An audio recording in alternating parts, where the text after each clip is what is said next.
I would like to introduce our first speaker tonight, Dr. Turek. Thank you. Christopher and I debated a number of months ago at Virginia Commonwealth University. How many attended that debate or were somewhere else at the time?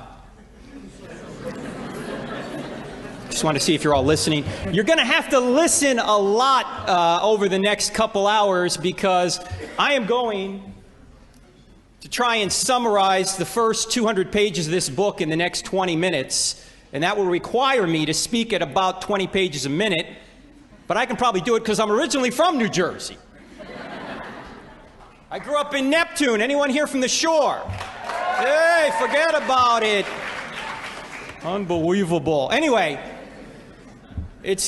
I'm going to go as fast as I possibly can. I speak at 150 words a minute with gusts to 350, so I'm going to move really quickly. If you can't keep up, no problem. The book is available, and I want to point out that all the proceeds from the sale of the book will go to feed needy children.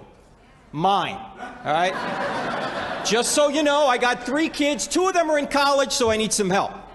Now, I'd like to thank, of course, Kendall Ackerman of the Protestant Bible Fellowship, and Kendall's around areas right down here. I'd also like to thank Michael Tracy of the Secular Student Association. Where are you, Michael? Right down here. And of course, the College of New Jersey, and especially Christopher. Christopher is on the road a lot, so I appreciate the opportunity to get together again and discuss this incredibly important issue. Now, the debate tonight is this: what best explains reality, atheism or theism? Now, we're both trying to explain the world around us, so we both have the burden of proof to try and say why our worldview is the correct worldview. I have to show why reality is best explained by theism, and Christopher has to show why reality is best explained by atheism.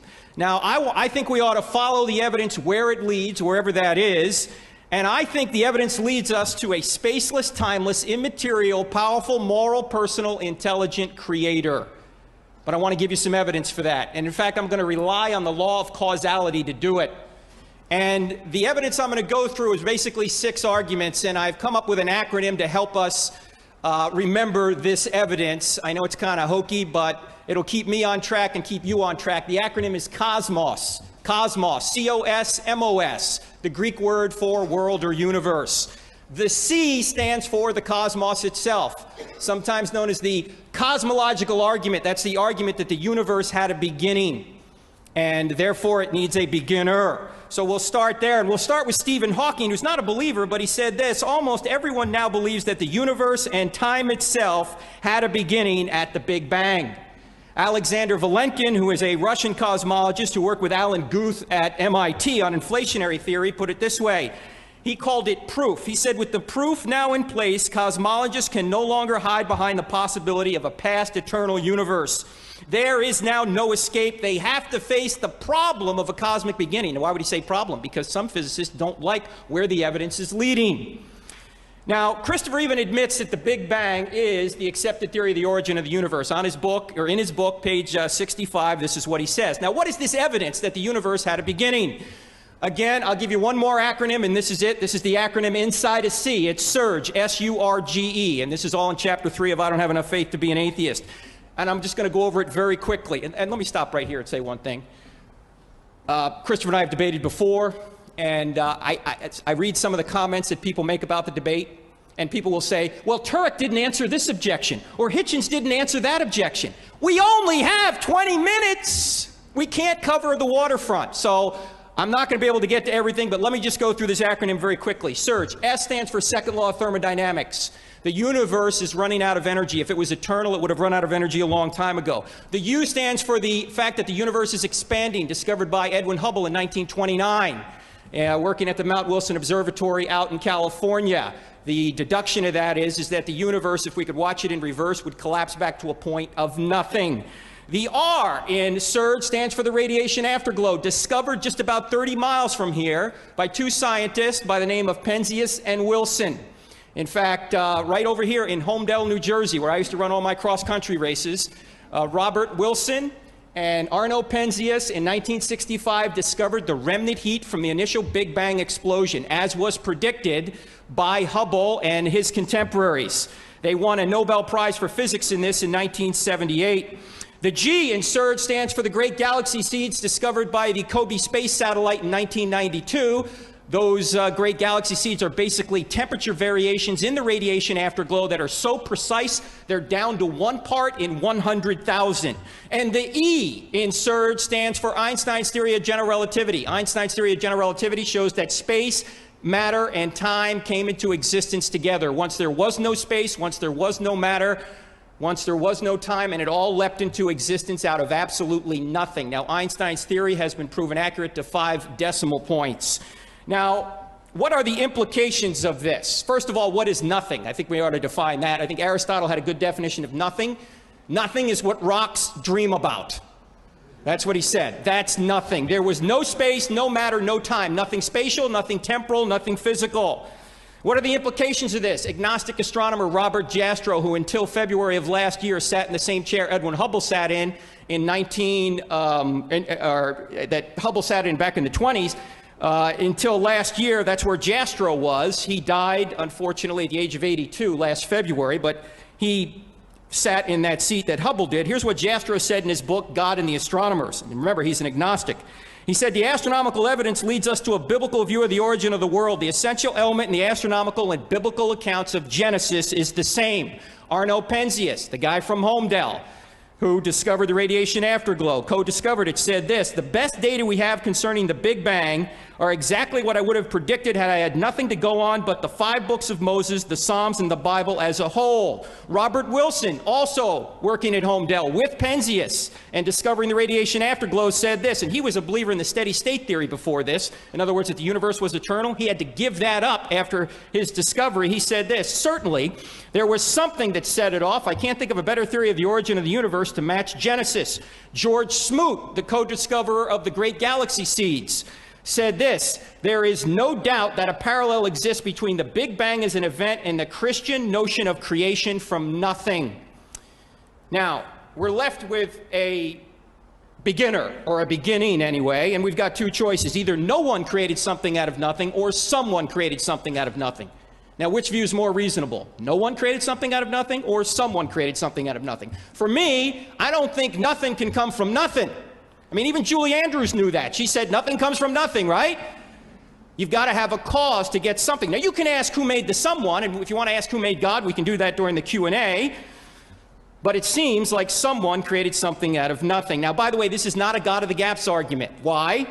Because natural law couldn't have created the universe, because natural law was created at the Big Bang. There was no nature. There was no natural law. In effect, it must be a supernatural cause, because all of the natural realm hadn't yet been created. And supernatural simply means beyond the natural. This led Robert Jastrow, again, the agnostic astronomer, to say this: that there are what I or anyone would call supernatural forces at work is now, I think, a scientifically proven fact. Echoing something that Arthur Eddington said many years ago when he said, we run into insuperable difficulties unless, frankly, we look at the supernatural for the beginning of the universe. In fact, Jastrow ended his entire book this way. This is worth the price of the book. After going through much of the surge evidence I just mentioned, Jastrow said this: for the scientist who has lived by his faith in the power of reason, the story ends like a bad dream. He has scaled the mountains of ignorance. He's about to conquer the highest peak. As he pulls himself over the final rock, he's greeted by a band of theologians who've been sitting there for centuries.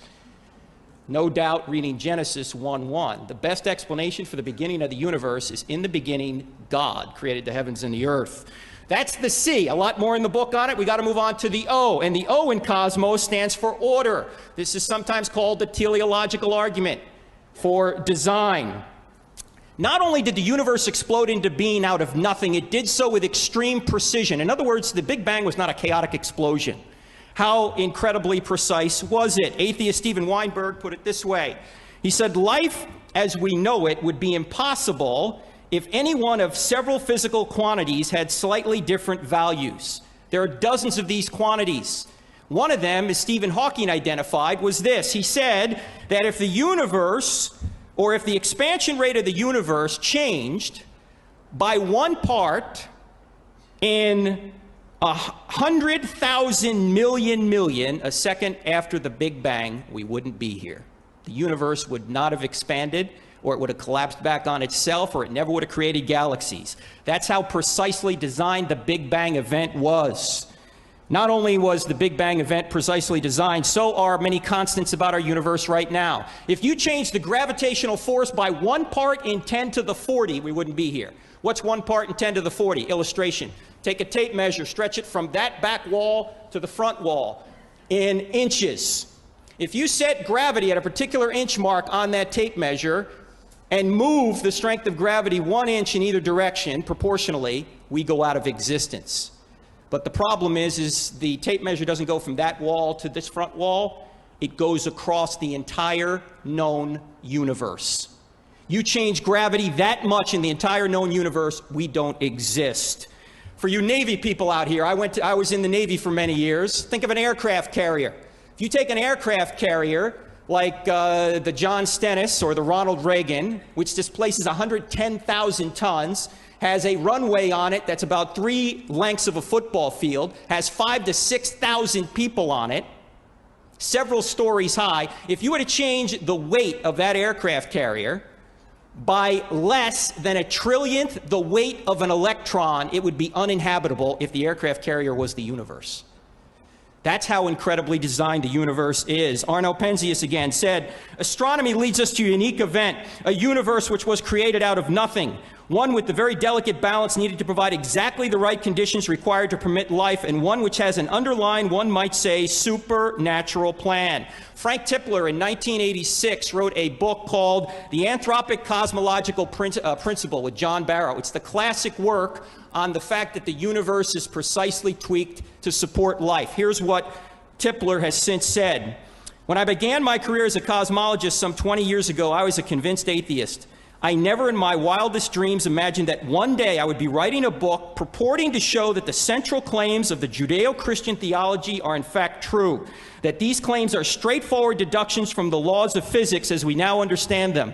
I have been forced into these conclusions by the inexorable logic of my own special branch of physics.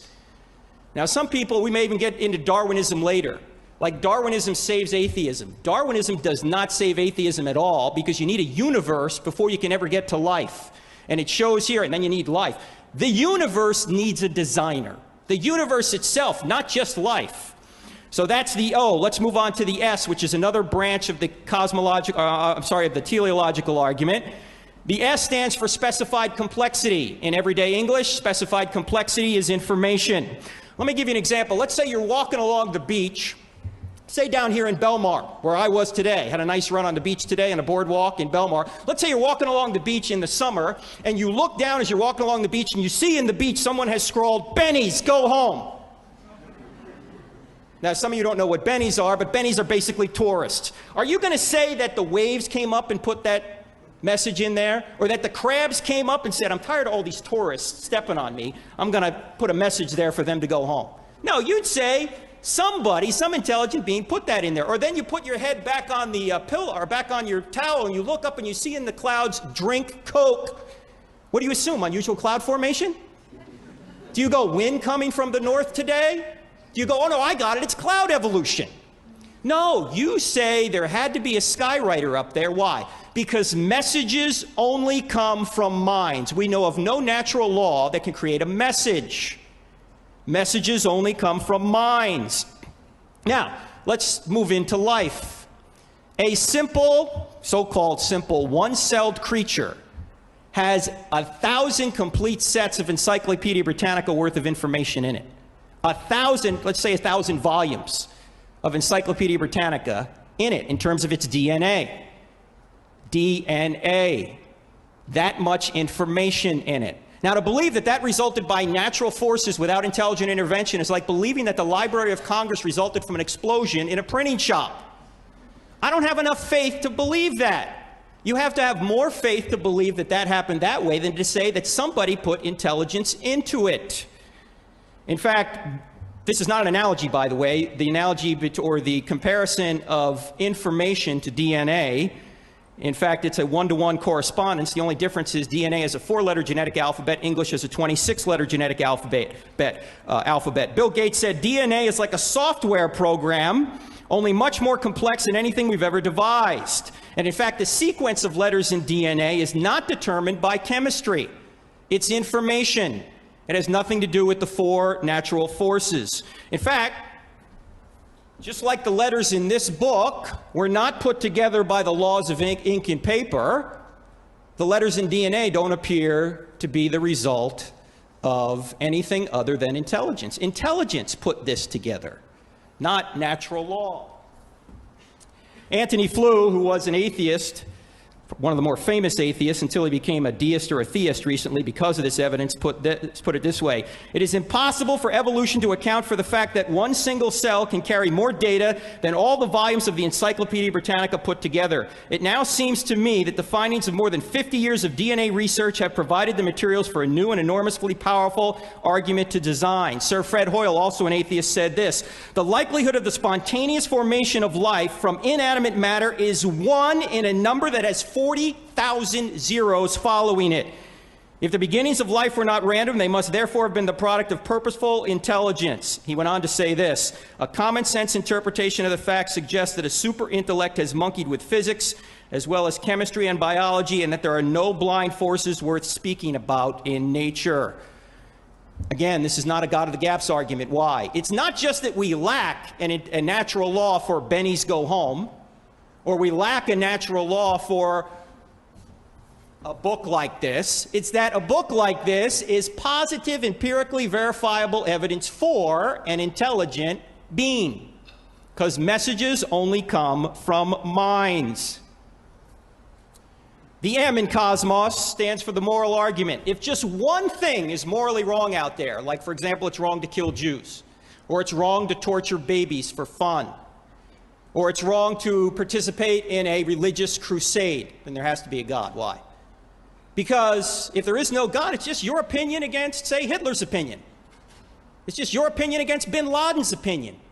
We all intuitively understand that certain things are objectively right and objectively wrong. As Dostoevsky said, he said, if there is no God, everything is permitted, in a novel he wrote. In fact, even Richard Dawkins admits on page 232 of his book, The God Delusion, he says, there are no objective morals without God. But we all intuitively know that certain things really are objectively wrong. It's not just my opinion that torturing babies for fun is wrong. It really is wrong. Now, I got to be very careful here, because Christopher may say that I'm saying he can't be moral. I'm not saying that. I'm not saying atheists can't be moral. I'm not saying atheists don't know morality. They know morality just like anybody else. I'm not saying anything about the behavior of atheists or religious people. I'm only saying that an atheist can't justify why a certain thing is objectively right or a certain thing is objectively wrong. Atheistic materialism can't provide a moral standard. Molecules have no authority to tell you what to do. They don't. I mean, if we're just overgrown germs with no ultimate purpose, why not kill or rape to get what you want? Why not? It seems to me that atheism has no way to deal with this objection. C.S. Lewis was an atheist at one point, and he thought evil disproved God until he realized that evil actually pointed to God, because evil pointed to good, and you wouldn't know good unless you knew God.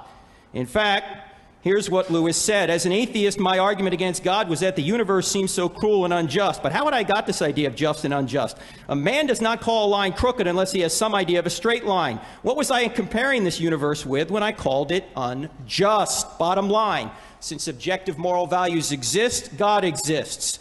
The O in cosmos, how am I doing, Dr. Taylor? 5 minutes. All right, I'm going up to 500 words a minute now.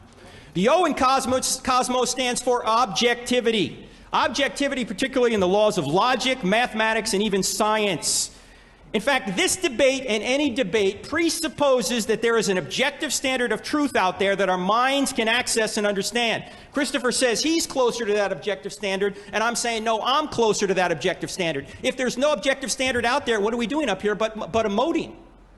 But it doesn't seem to me like there can be an objective standard of truth, an immaterial standard in an atheistic worldview, because we're just molecules in motion. In fact, how do the laws of logic and reason itself exist if we are just molecules in motion? There are immaterial realities out there that we all know and we all understand. Christopher tries to make an argument, a logical argument against God. Well, where does he get logic from? if we're just molecules in motion. If atheism is true, you have no grounds to believe it or anything else. Our thoughts are just chemical reactions in the brain. In fact, macroevolution doesn't help either, because macroevolution does not yield truth, it yields survivability. In fact, Dawkins points this out. He says, basically, that there's a gene or there's something going on chemically in us that makes more people believe in God. And you know what? When more people believe in God, they tend to survive better. Of course, Dawkins thinks that believing in God is false. So here's evolution trying to show people that they ought to believe in God, or that somehow gets them to believe in God, but the belief in God, according to him, is false. Evolution yields survivability, not truth. So if evolution is true, you ought not believe it. Even Darwin recognized this. It's called Darwin's doubt. He said, with me, the horrid doubt always arises whether the convictions of man's mind, which have been developed from the mind of lower animals, are of any value or at all trustworthy. Why should you believe in Darwinism if Darwinism is true? Your mind is just the result of lower animals. Also, the laws of mathematics. Science depends on the notion that the universe is rational and mathematical at all levels, that every effect has a cause. But how does rationality in mathematics arise from randomness? How do they come from matter? Doesn't seem to me there's an atheistic answer to this. Rationality, mathematics, and science itself are better explained by theism than atheism. The only reason we can do science is because there's an orderly world out there. Well, who ordered the world? Finally, the S in cosmos stands for a solitary life. I don't have time to present the evidence for the historicity of the New Testament documents and the resurrection. Perhaps we can get to that during the Q&A, or Christopher and I can debate that at a future point. Maybe we can, as I say, hint at it during the Q&A or get to a little bit of it. But I want to leave you to consider something about Jesus called the solitary life. I'll just end on this. It was written about 90 years ago. He was born in an obscure village, the child of a peasant. He grew up in another village where he worked in a carpenter shop until he was 30. Then for 3 years, he was an itinerant preacher. He never wrote a book. He never held an office. He never had a family or owned a home. He never led an army. He never traveled 200 miles from the place where he was born. He did none of the things that usually accomplish greatness. He had no credentials but himself. He was only 33 when the tide of public opinion turned against him. His friends ran away. One of them denied him. He was turned over to his enemies and went through the mockery of a trial. He was nailed to a cross between two thieves. While he was dying, his executioners gambled for his garments, the only property he had on earth. And when he was dead, he was laid in a borrowed grave through the pity of a friend. 20 centuries have come and gone, and today he is the central figure of the human race. All the armies that ever marched, all the navies that ever sailed, all the parliaments that ever sat, all the kings that ever reigned put together have not affected humanity on this earth as much as that one solitary life. I need 1 minute. Is that okay? 48 seconds. If there was no resurrection, how could this life be the most influential life of all time? Was it just because a bunch of pious Jews in Jerusalem inexplicably decided to chuck Judaism and fabricate a resurrection story so they could fulfill their dream of getting beaten, tortured, and killed? I don't see why they would do that. I think it takes more faith to believe that than to believe he actually rose from the dead. Now, you see, anything is more plausible than a miracle. The greatest miracle in the Bible is not the resurrection. The greatest miracle in the Bible is the first verse. In the beginning, God created the heavens and the earth. If that verse is true, every other verse is at least believable. I'm sorry I'm out of time, but I did the best I could. Cosmos, thank you very much. Thank you.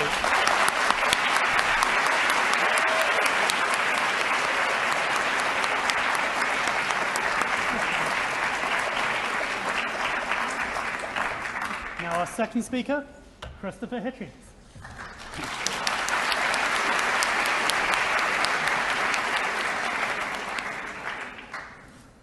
I have no local boy roots.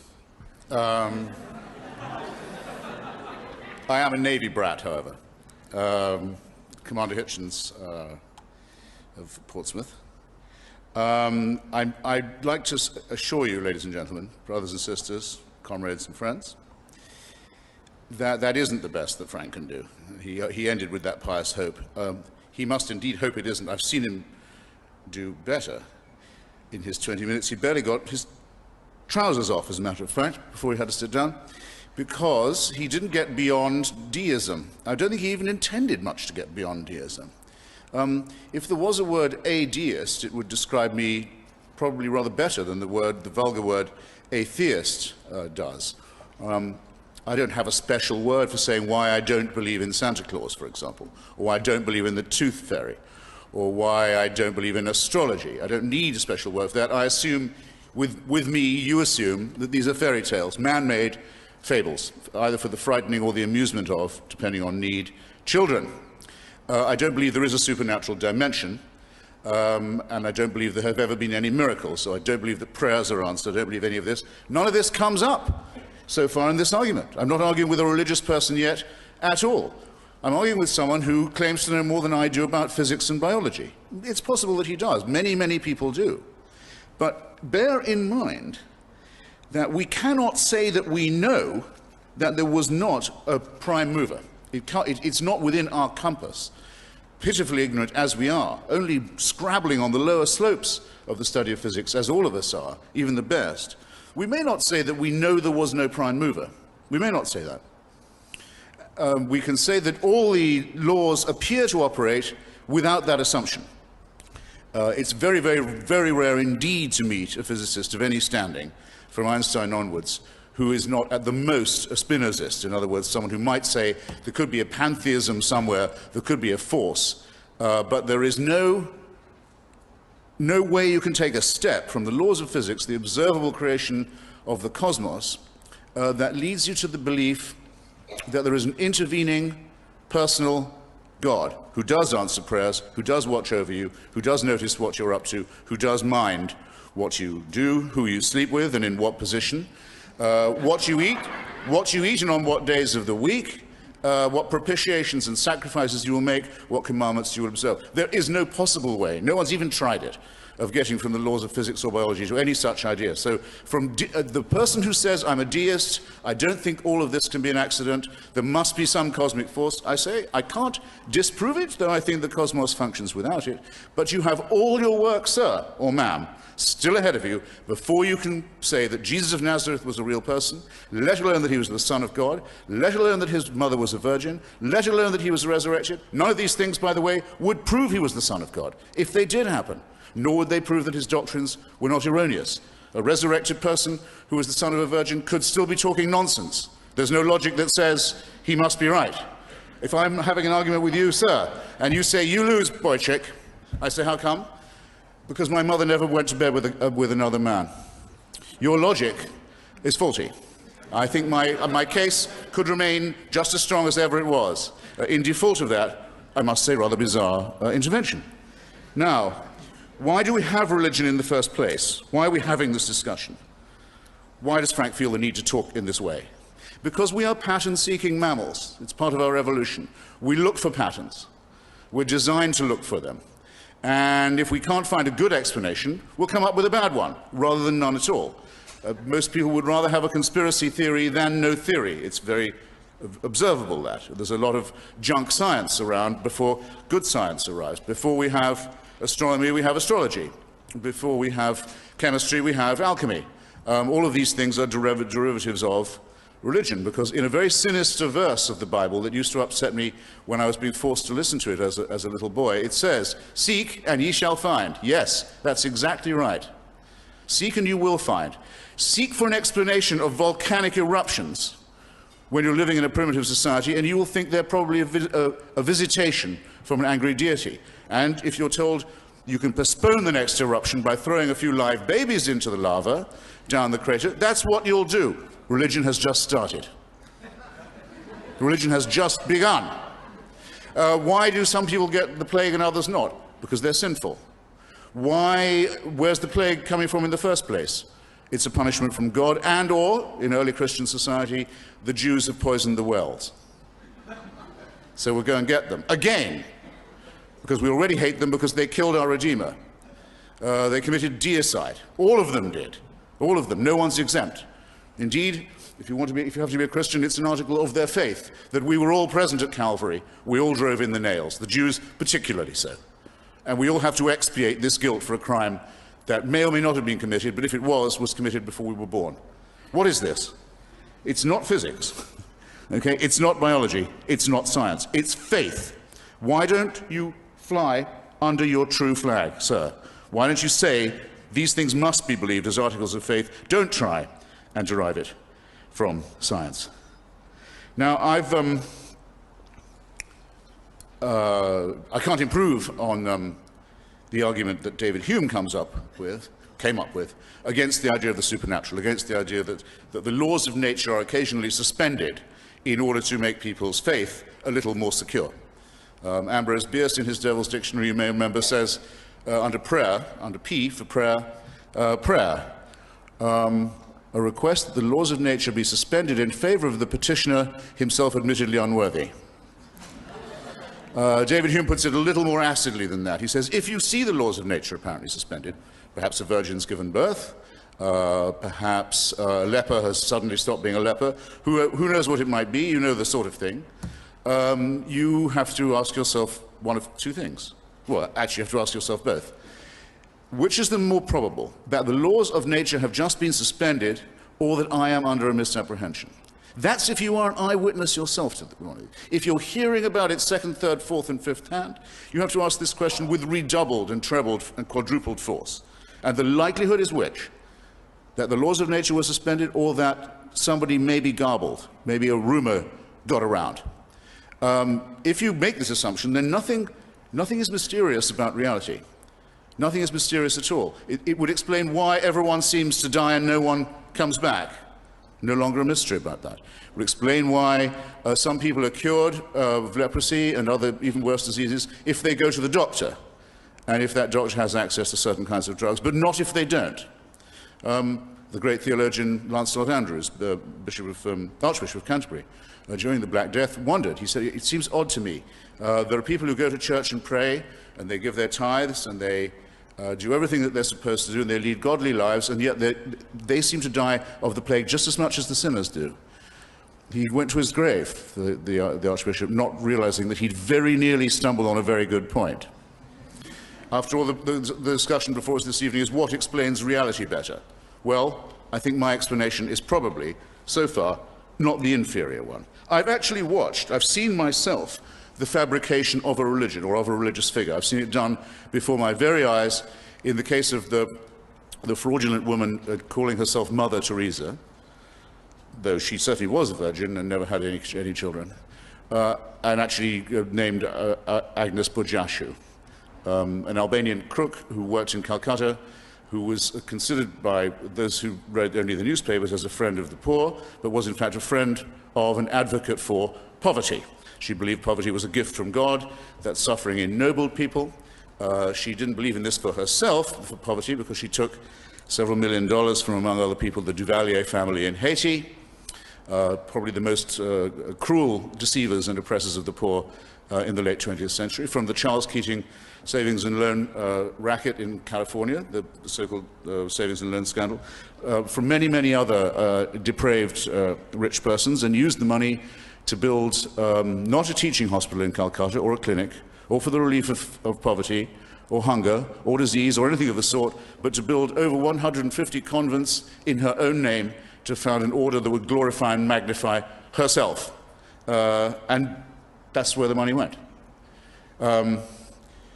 Since then, we are asked to believe by His Holiness the Pope, the lately named formerly named Cardinal Joseph Ratzinger, that because of an intercession by her posthumously, that a woman in Bengal named Monica was cured of a tumor just by praying and putting a picture of Mother Teresa on the swelling in her stomach. I can assure you that's not how tumors go away.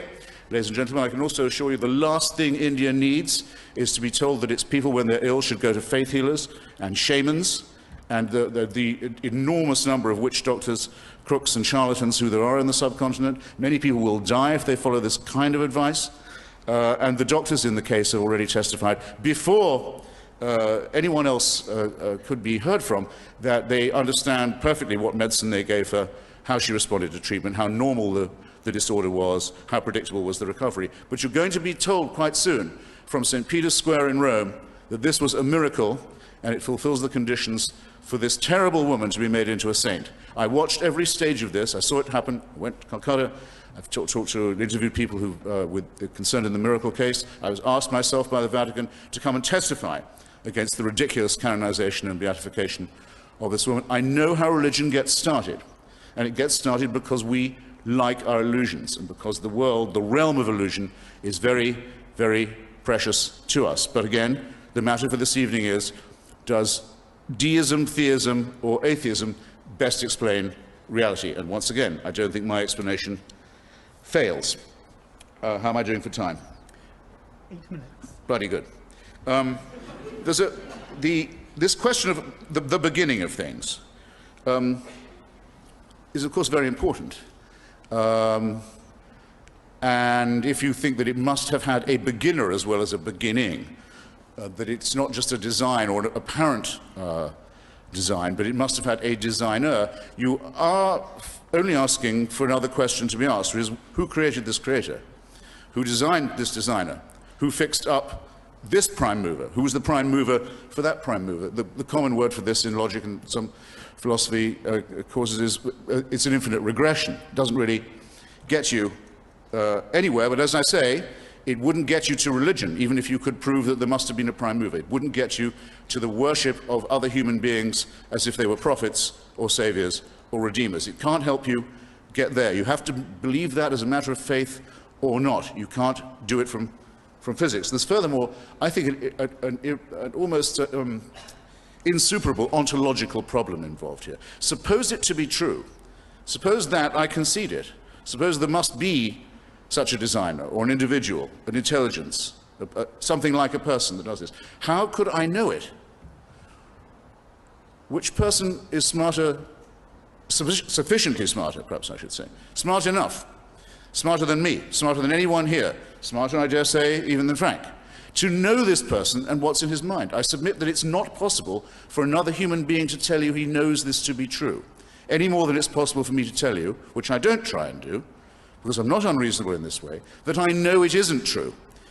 But don't you see that there's all the difference in the world between my saying I can't know it and Frank saying, well, I can't prove it, because he wants you to believe it's necessary so that you will then become Christian. And I say that that's a leap that you simply cannot make, and you certainly can't make on the basis of evidence. And I think the religious would be much better to leave evidence alone where they don't excel, and to concentrate on faith, where at least they can claim some kind of monopoly. I'm not terribly impressed either by the argument that's advanced so often these days. Remember, all the Christian propositions were complete and absolutely in place. The resurrection, the healing of, excuse me, not the healing, the forgiveness of sin, all of these, the virgin birth, the fatherhood of God, the sonhood of Jesus, the Adam and Eve story, all of these things were completely believed and promulgated by the Christian church long before there was any knowledge of the Big Bang or of evolution. So what they're doing is essentially a reverse engineering job. Okay, now we do know these things, most of them established, discovered, published in the teeth of religious opposition. Now we know them, that proves we were right all along. God was even cleverer than we thought. This is just plagiarism. It's just borrowing from other disciplines to make it all come right. And if we're going to talk about beginnings, we better have a bit of a word about ends. Had we not? About the end, we know a great deal. We know, as Edwin Hubble discovered some time ago, that the universe is expanding at a very, very rapid rate. This is known as the red light shift effect.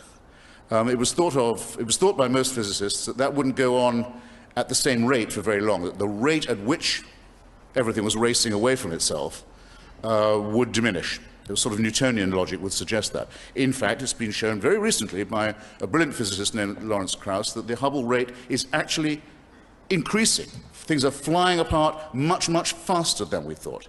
Very soon, in fact, it won't be possible probably to see the red light shift or the other traces of the original Big Bang anymore. The end is really coming on us at an increasing rate of speed. So out of our something, to reverse the question that keeps being asked with such suggestiveness, out of our something, a great deal of nothing is coming. So who's the creator and designer of that, may I inquire? And meantime, as any astronomer can tell you, if you look in the sky at night, you can almost, without a telescope, see the Andromeda galaxy heading towards us. It's not very far off in astronomical time. The Andromeda Galaxy is headed direct collision course with our own. We know that's going to happen. There's a lot of nothingness headed our way. And that's if we have time. That's if our sun does not swell up, burn out, our oceans boil, everything come to an end. In the meantime, which is a certainty to happen at some point, whether the other things happen before or after or not. So whose design exactly is that? How does it come that just in the tiny suburb of our bit of the cosmos, the little solar system that we inhabit, all of the other planets are either much too hot or much too cold to support anything like a life, as is true of great parts of our own planet? How is that? Some design, some designer. How is it that 99.9% of all the species that have ever been on Earth, ever recorded, have gone extinct, as we very nearly did ourselves as a species in the very early dawning years of our existence in Africa, which has now been mapped? Very nearly went out of business altogether. Who designed that contingency? Whose plan and caprice is this? In other words, if you are to rephrase all these arguments of science and natural law and so forth, to assume that they work better with a God, you're just as badly off as you would be otherwise, because the same laws and the same processes still apply. You just say that they're set in motion by a designer. In that case, he's responsible for the extinctions, he's responsible for the diseases, he's responsible for the chaos, for the dead planets, for the swirling chaos of the other galaxies, for the expanding rate at which nothingness is headed towards us. So this God, if he exists, must be one or some or all of the following: tinkering and incompetent, very capricious, very wasteful, and very cruel. Now, that is what you get, sir, if you make some deity responsible for the natural order as we observe it, which was the topic we were asked to address this evening. And I think I'd be trespassing on Frank's time if I went any further. So I'll reserve my remaining points for rebuttal. And I'm very grateful for your attention. Thank you. Thank you.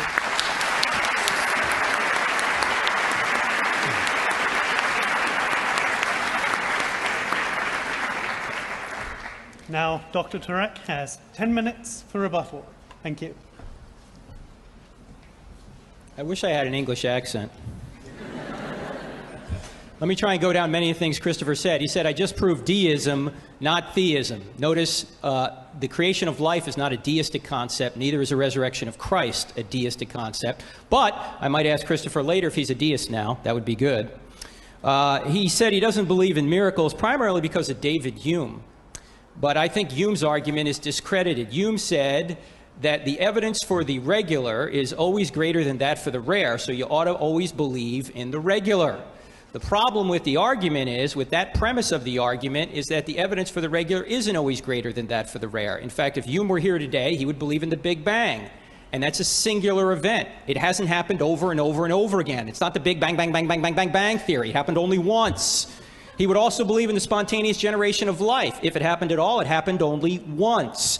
It's not happening over and over again. He would also believe in macroevolution. If that happened, it happened only once. In fact, the entire history of the Earth has only happened once. So to say that the evidence for the regular is always greater than that for the rare is not so. In fact, if Hume were consistent, he wouldn't believe in his own birth, because it only happened once physically.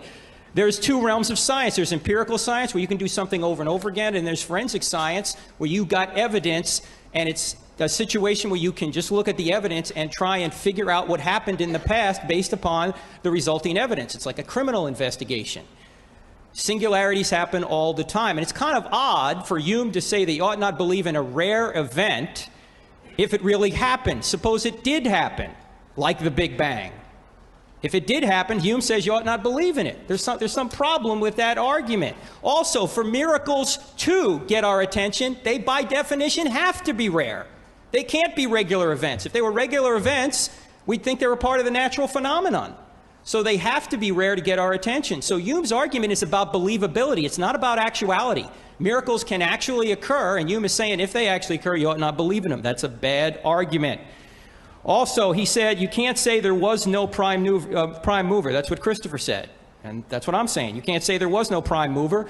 In fact, I think there was a prime mover. In fact, later on he said, who made God? That's the big problem for theists. It's not a problem at all. Why? Because since something exists, we obviously exist, we're here, then something must have always existed, because you can't create yourself. There has to be an eternal, uncaused first cause. Now, we have two possibilities. Either the universe is eternal and doesn't need a cause, and atheists have believed that for many years. They believed in the steady state theory and thought the universe was eternal. They had no problem believing in an eternal universe. The second possibility is that there's something outside the universe that is eternal. Now, I've given evidence, I know very quickly, that the universe has not always been here. It's not eternal. The surge evidence. Second law, universe expanding, radiation afterglow, great galaxy seeds, Einstein. The universe is not eternal, so it must be something outside the universe that is. And that cause, it seems to me, must be spaceless, timeless, and immaterial. Why? Because you can't, if all space, all matter, and all time were created, the cause must be outside of space, matter, and time. This cause must also be extremely intelligent. Why? Because he created with extreme precision. He must also be personal. How can he be personal? Because you can't go from a state of non-existence to a state of existence without making a choice. An impersonal force has no ability to make choices. There couldn't have been like the Star Wars, use the force, Luke, choice out there. The force has no ability to make choices. Only a person can make choices. And once there was nothing physical, spatial, or temporal, and then suddenly an entire space-time continuum was created out of what rocks dream about, out of nothing. So someone made a choice. Christopher also said, we look for patterns. Yes, we do look for patterns, and the pattern I'm looking for is specified complexity that was in the first life and is in all life since then. When you see bennies go home on the beach, you don't assume the crabs did that. You don't assume it was made by natural law. You assume there was a mind behind it. He said religion came from or started with baby sacrifice. I know what religion's like. Well, many religions are false. I don't disagree. But to conflate all religions and put them all together and say, therefore, all religious viewpoints are false is not so. Christopher and I agree on 99% of religions out there that are false. I agree with them. I just think there's one that is true. I'm not saying that every religion, everything they teach is false. I'm saying there are certain things they teach that are false. So we don't disagree there. He said, I ought to stop giving evidence and just rely on faith. That would make a pretty stupid debate, wouldn't it? I just have faith it's true, and I'd sit down. Christianity does not say rely on faith. Christianity says always be ready to give an answer for the hope that you have. Love the Lord your God with all your heart, soul, strength, and mind. Be ready to demolish arguments that are counter to God. It says test all things. Christians don't get brownie points for being stupid, despite the fact that the church has not lived up to this. We're supposed to give evidence. Secondly, there's a difference between belief that and belief in. Belief, I have to believe that the elevator has a floor in it before I get in it, before I put my trust in it to hold me up. That's belief in, that I trust it's going to hold me up. But I have to have evidence that there's a floor there before I'm going to put my foot in there. In the same way, I have to have evidence that God exists before I'm going to put my trust in him. And that's what I'm trying to do here. I don't know what the big spiel was about Mother Teresa. I don't know what that has to do with Christopher's worldview or how he's given any arguments for atheism. He hasn't given any arguments for his worldview yet. He's just complaining about what some religious people have done. Complaints about what some religious people have done does not do anything to whether or not Christianity is true. In fact, Christianity predicts we'll be hypocrites. That's why we need a savior. I am a hypocrite. But that doesn't mean that Christianity's false. Christianity's based on a person, Jesus, who was perfect. I'm not. That's why he had to come. Christopher also said, how am I doing on time, sir? 4 minutes. 4 minutes, okay. I was going into a Jersey overspeed there. Christopher said, I know how religion starts. Maybe he does, but I think many times he confuses a personal anecdote with data. You don't just take a personal anecdote and say, this is how all religions start. How do you know that? He said, how could I know if God exists? It's called revelation, and everybody in here has revelation.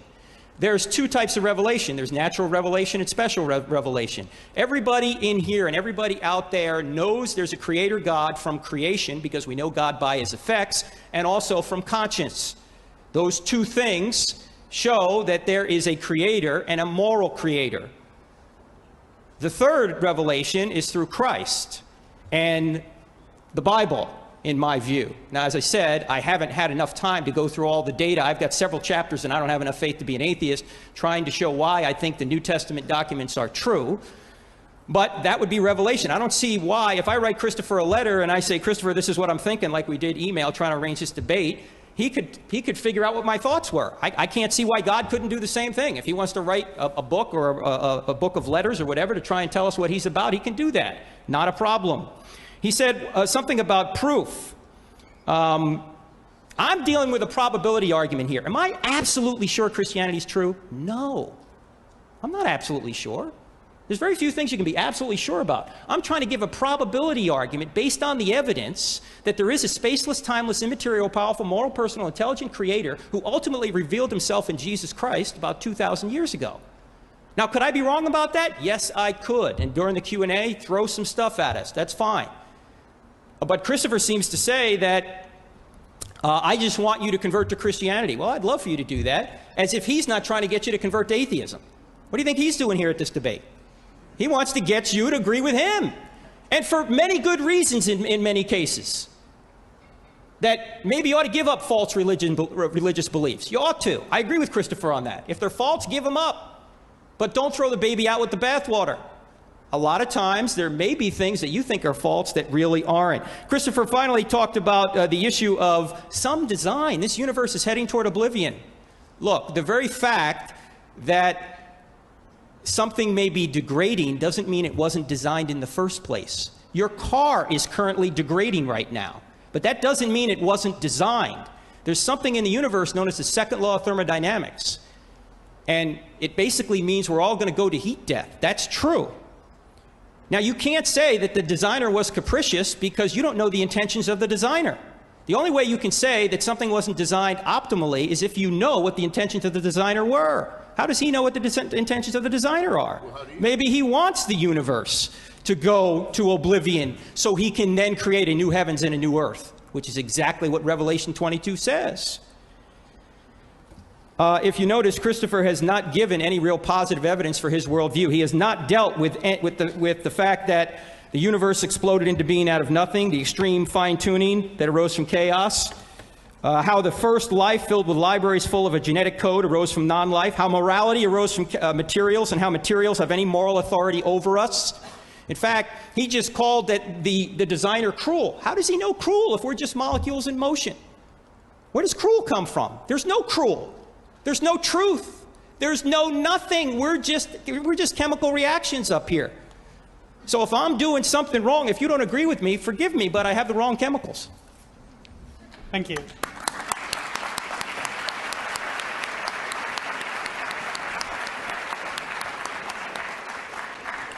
Thank you. Well, first of all, there's obviously no equivalence at all between what I want to persuade you of and what Frank wants to persuade you of. I don't say if you believe with me in Revelation, you can be saved and your sins taken away from you. Nor do I say, as Christians tend to, if you're quite free to disagree with me as long as you're willing to go to hell. It's just not the same. I don't menace people in that way, nor do I give them false promises. Neither the blackmail nor the bribery exists in my argument. I just ask you to think for yourselves and consider the evidence. And if you do that, I should have done this in my first set of remarks. Let's just take these graffiti on the beach. This is one of the oldest arguments in the business. It originates from a long discredited book by a Cambridge clergyman called Paley, who wrote a book called Natural Theology. He said if you are an Aborigine walking along a beach and you come across a gold watch ticking, you know not anything about what it's for. You have no idea what it's for or why it's there, but you know it's not a vegetable. You know it's not a rock. You know it hasn't occurred in nature. It must be there for another reason. Someone must have made this. Perfectly decent point to make.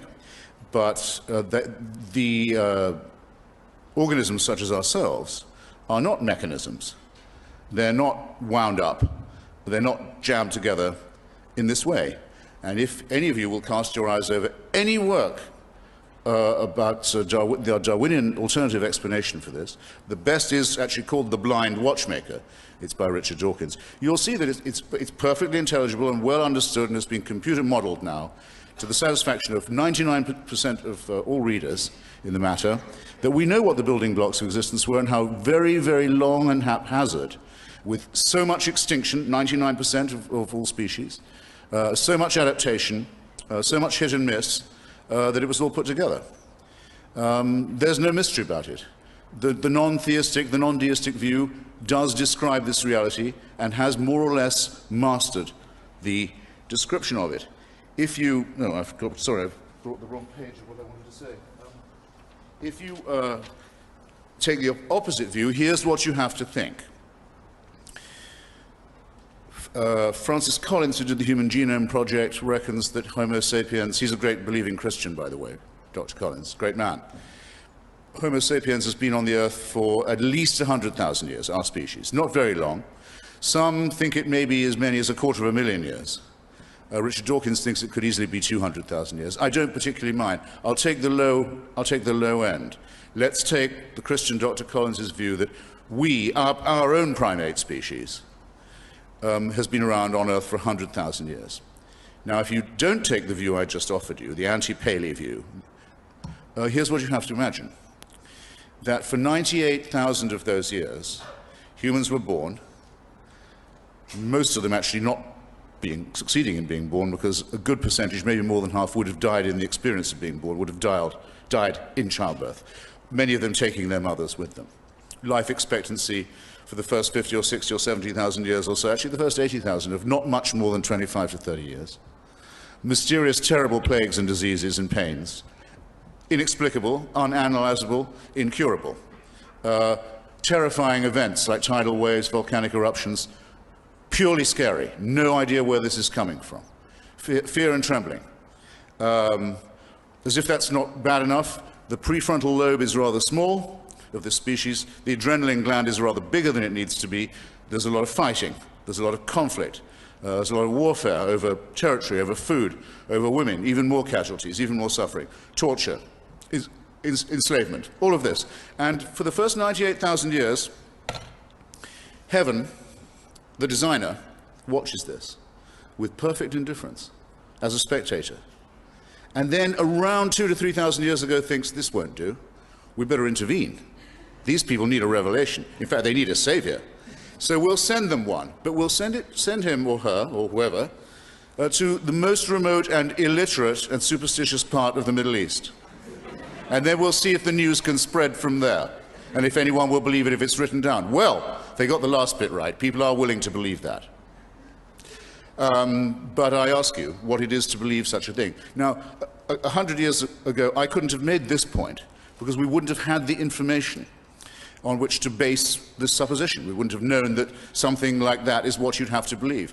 But remember, long before any of this evidence was available, the Christian worldview was already well in place and completely and perfectly believed. So if you believe that any of these beliefs are derived from or originate in a study of evidence, so much the worse for you, because you've just been assured by Dr. Turek that that's not the case. It comes from a faith in revelation. Don't confuse it with evidence. Now, one of the things that atheism is much better at describing in the real world than theism is this. Why is there so much warfare between the faithful? Frank has just told us that 99% of all religions he thinks are bogus or phony, which must mean also, by the way, that they're evil, which is quite a big admission for him to make, because if someone goes around preaching a bogus and false religion, they're not just giving bad information, they're spreading wicked delusions and trying to get people to believe in awful things. So those who say that you can't have morality without religion have suddenly had to make a rather large concession, have they not? That 99% of it is just dead wrong. Now, our view of this is that it's not surprising. It's just what you would expect if religion was man-made, and if it fluctuated depending on the level of culture and climate and other things around the world. Religions would keep on being made by men, and there have been literally hundreds of thousands of gods whose names we know, many of whom have now been forgotten or are no longer worshipped. Well, there are three conceivable explanations for this, or accounts of it, shall we say. One is that all of these religions are true, One is all of them are false, and one is that only one of them is correct. Well, clearly the first option isn't available to us. They can't all be true. According to Frank, one of them is. It's Christianity. Do you know how many versions of Christianity there are? Mutually incompatible, excommunicating each other, describing each other as Antichrist. Would you like me to list them? I bet you if I asked him, he wouldn't say Mormons were Christians. And a Mormon wouldn't think that he can be saved either, because he doesn't believe in Joseph Smith's revelation.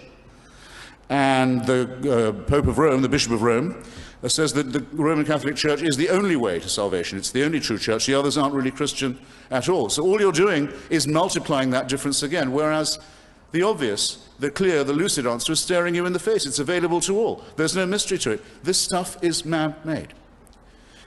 No shame in that, I would say. No shame. I mean, after all, so in my submission are our morals and ethics man-made. It's common to us as a matter of human solidarity to know, without being told by revelation from Mount Sinai, a location that's never been discovered, by the way, that a group of primates that thought that murder, theft, and perjury were okay would not evolve very far, or live or survive very long. It just wouldn't happen.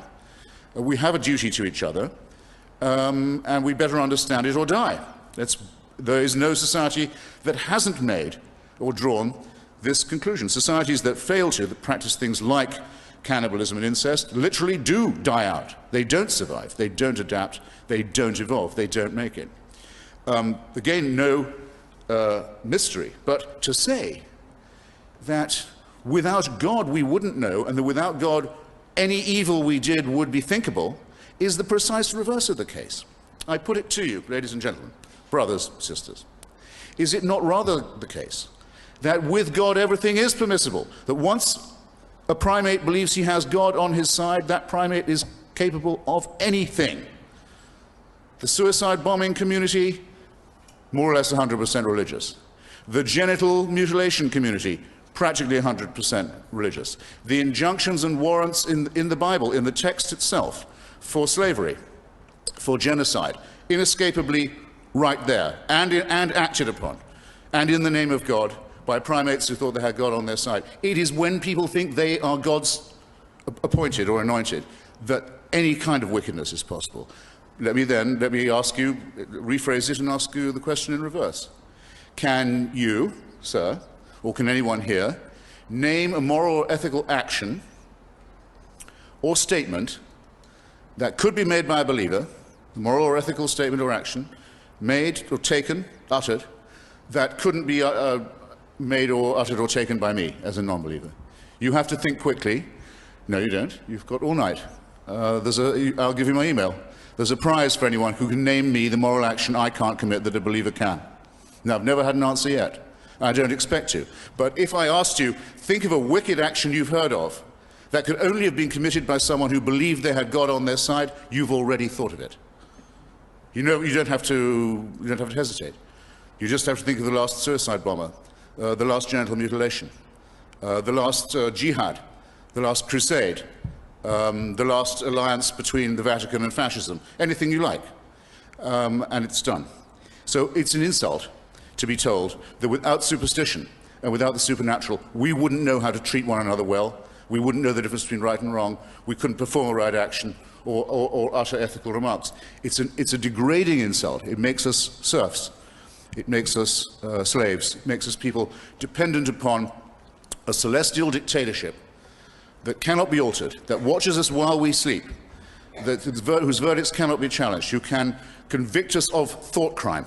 In my judgment, the emancipation of humanity, which has taken a very great deal of time, just as the expansion of our life expectancy had to be worked on very hard. When it was left just to God to decide these things, we didn't live very long, couldn't cure any diseases, and didn't know that our planet wasn't the center of the universe. But once this emancipation has begun, I think it's unstoppable.